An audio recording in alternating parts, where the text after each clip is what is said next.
Thanks for joining us for the Member xCite presentation. The Member xCite presentation is informative, interesting to the audience, and showcases the strengths of the presenter as an entrepreneur and their area of expertise. It's not a sales pitch, it's a 10-minute educational and insightful exploration into what they do. And of course, it's exciting. So today we have the great pleasure of hearing from Bettina Deda. 5 lessons I learned on my journey to becoming a published author. For those who don't know Bettina is a writer and author with a Bachelor in Business Management and more than 16 years of experience in public relations. Originally from Germany, she moved to Australia in 2008, graduated from the International School of Colour and Design in 2011, and self-published Downsize with Style in 2014. In 2015, she started freelancing as an interior design writer and launched her content writing services. She is currently writing for clients in IT, design and construction. Her memoir, Dare to Dance, will be published in 2022. Do you have an idea for a book and you don't know where to start? Do you have a manuscript that needs editing? What about a strategic thinking partner to make your book the best it can be? Writer and author Bettina Deda will share 5 lessons she has learned on her journey to publication. Welcome everyone. Again, my name is Bettina Deda. I'm a writer and author and editor, and today I have the pleasure to share my 5 lessons I learned on my journey to becoming a published author. I know I'm talking to a virtual room full of business people and entrepreneurs who most probably want to make a difference in their own lives, in the lives of their families, their clients, their partners, or the community in a wider sense. And sharing your story or your passion and your skills in form of a book is a great tool in your content marketing box, or even if you want to go on a creative writing journey and maybe publish a fiction book. So before I go into my tips and my story, I really would like to understand who here is actually working or thinking about writing a book but hasn't started yet. So pop a 1 in the chat bar. If you are working on a book currently, pop a 2. And if you are a published author, and I know there is 1 in this call, pop a 3. So I just want to see, there's a few. Oh, wow, we have already a lot of published authors here, and some people are thinking about it. Great, amazing. So I guess that shows books are a tool that is worth looking into. And sometimes it can be a bit daunting to get started.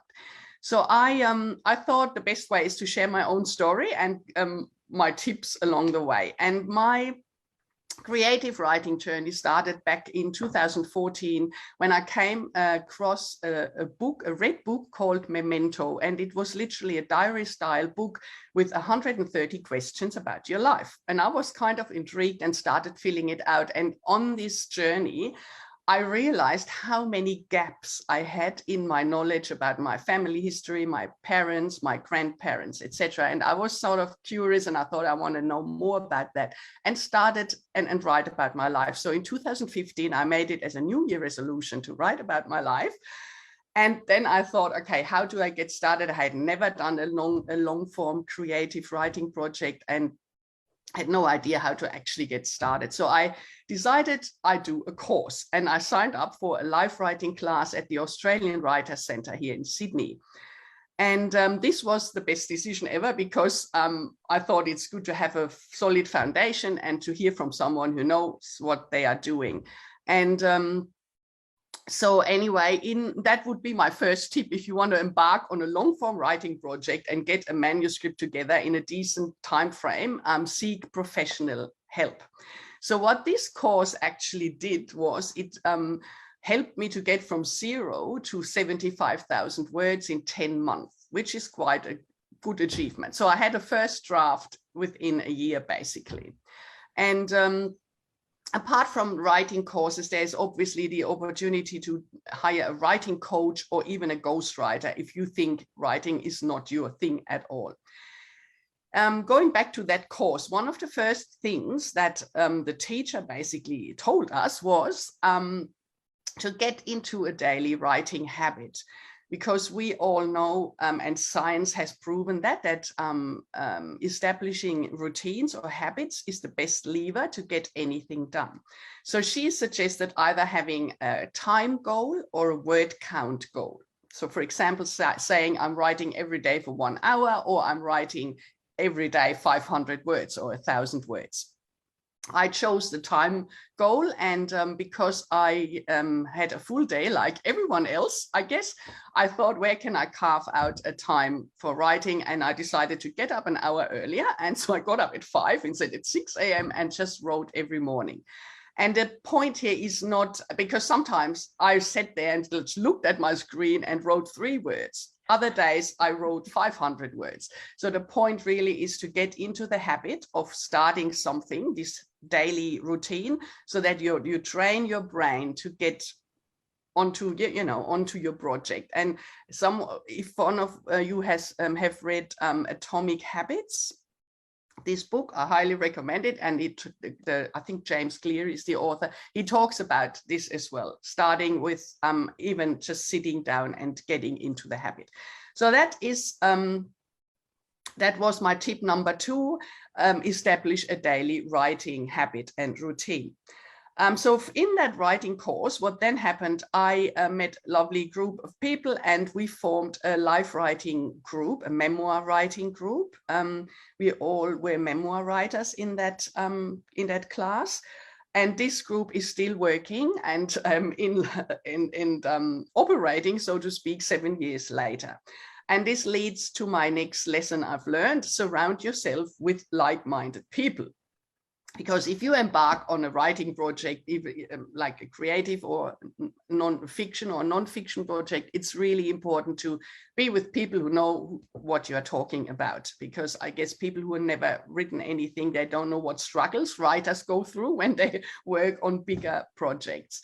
And this can be also apart from a writing group. It could be a book club, it could be a networking group, some people who understand what you do.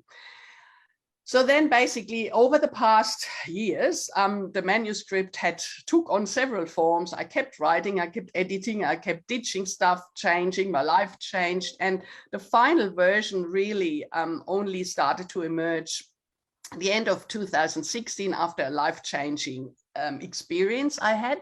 And so I started adding new things to my memoir and kind of real-time writing, which is never the final draft, but there's also a saying, before you haven't done 3 or 4 drafts, you should never submit to a commercial publisher.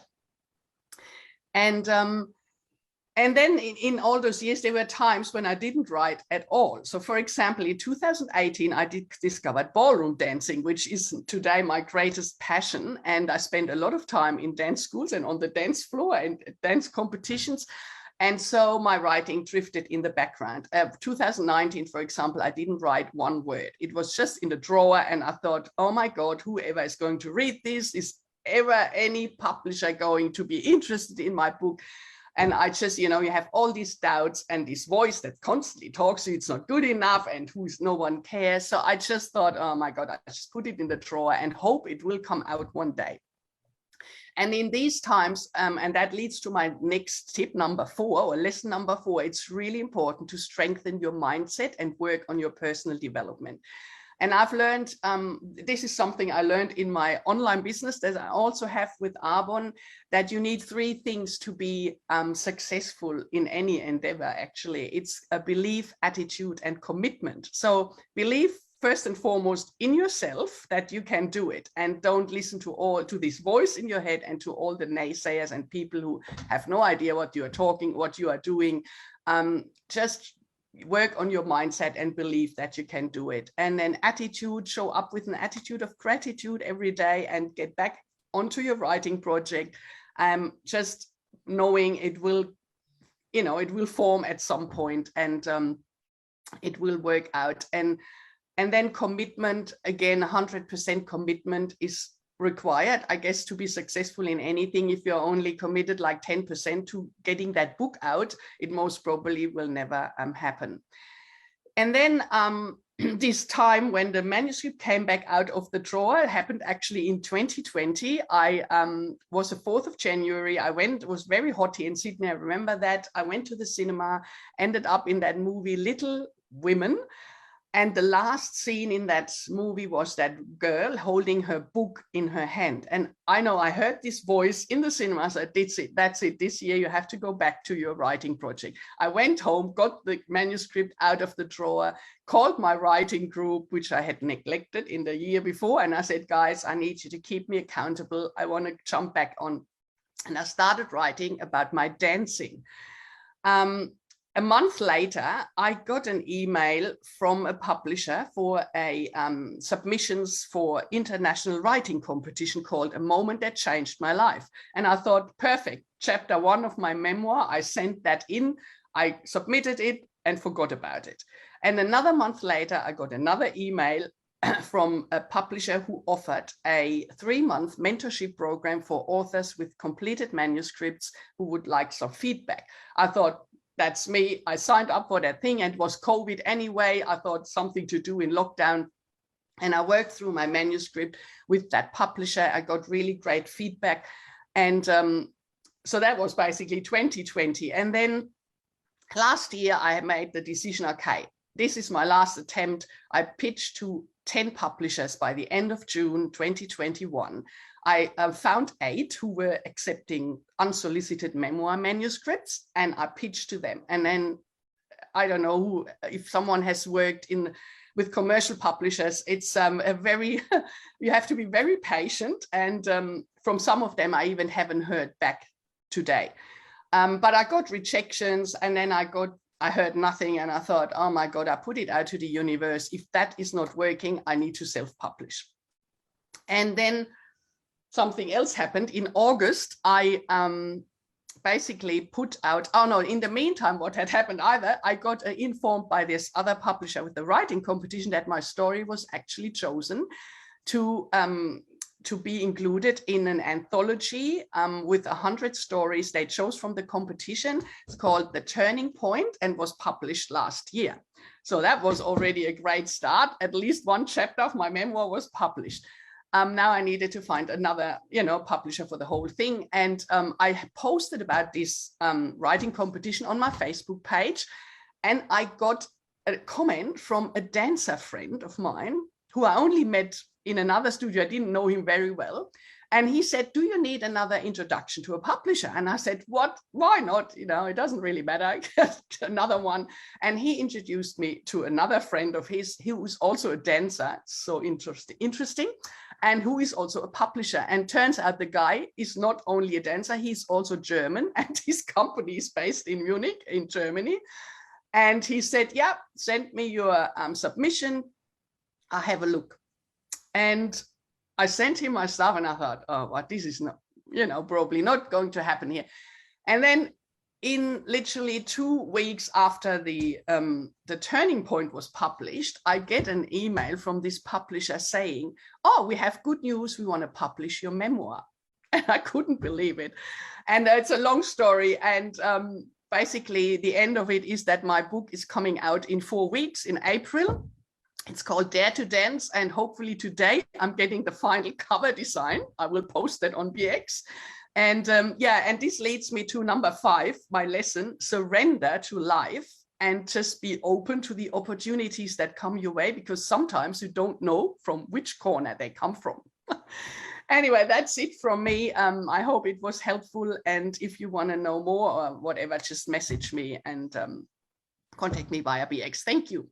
Wow, Bettina, what a fantastic story. Everybody, big round of applause. That's magnificent. I love hearing those interesting stories of synchronicity when things just fall into place. But it doesn't come without taking the first step of action, as you say. So really, what a great story. But does anybody have any questions? Maybe let's unshare your screen, Bettina, and then we can go. Oh, I didn't share my screen. I have. Oh, sorry. My fault. My apologies. That's my gallery view. Any questions for Bettina?